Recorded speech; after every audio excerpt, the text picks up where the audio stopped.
आम्ही पण सगळ्या तरुणांसाठी, युवा पिढींसाठी, तरुण पिढीसाठी आम्ही यूट्यूबच्या माध्यमातून ह्याच्यामधून आम्ही जेवढे संवाद साधवायचे केले, भाषणंही केले, देखील आम्ही भाषण केले तरुणांसाठी, गोरगरिबांसाठी. गोरगरिबावरही भ्रष्टाचार होतो, अत्याचार होतो. त्या दिवशी एखाद्या गरिबाला मारलं, कामाला न्यायला लागलं, बळजबरी करून, हे करून ते करून.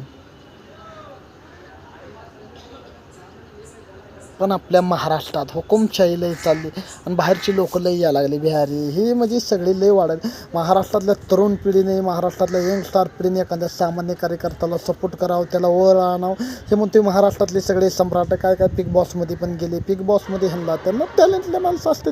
आमच्यावर एक सामान्य माणसं चांगले होता, तो सामान्य जनतांसाठी लढते, सामान्य कार्य करते, ह्याच्यासाठी करते, त्याच्यासाठी करते, मरते तर मरू द्या म्हणते पब्लिक.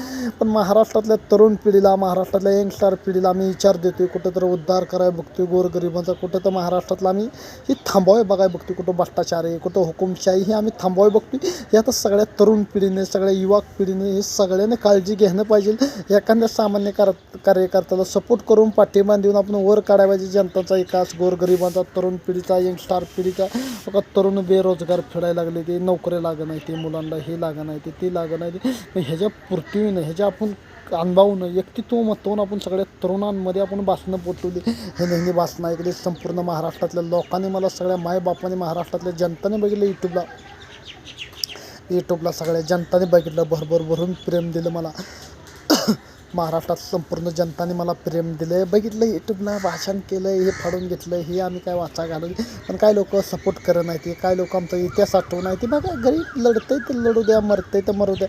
गरिबांसाठी आपण आवाज उठवतो, हे आवाज कोण बंद करू शकत नाही. महाराष्ट्रातलं सरकार पण हे आवाज कुठला आपला बंद करू शकत नाही. कुठल्या सरकारला आपण घाबरत नाही, कोणाला घाबरत नाही. आपण स्वतःच खातो, कुठलं सरकार आपल्याला जगत नाही. आपण जेव्हा मेहनत करतो तेव्हा खातो आपण. कोणाचे ह्याच्या मेंद्यात नसतो, गांडोच्या औलाद म्हणून जागा नाही, मर्दावनी जागा, एक दिवस मर्दावनी जागा.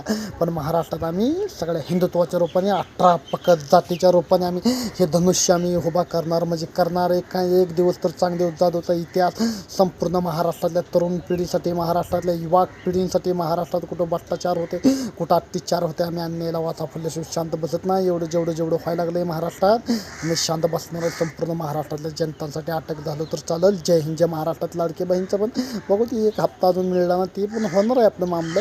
पण असं दिग्गज चांगले भाऊ जाधव भाषण केलं, कुठल्या सरकारला आपण घाबरत नाही. कोण सरकार बिरकार आपण त्याला कोणालाच घाबरत नाही. आपण जनतांसाठी मिळलं तर चालेल, जनतांसाठी गिरफ्तारी झाली तर चालेल. गरीब मरते ते मरते कष्ट करून. आपला कामगार बंधू, हे बंधू, शेतकरी बांधव, मंत्री व्हायला लागली, संत्री व्हायला लागली, हे व्हायला लागले. आपण कष्ट करून मारायला लागली.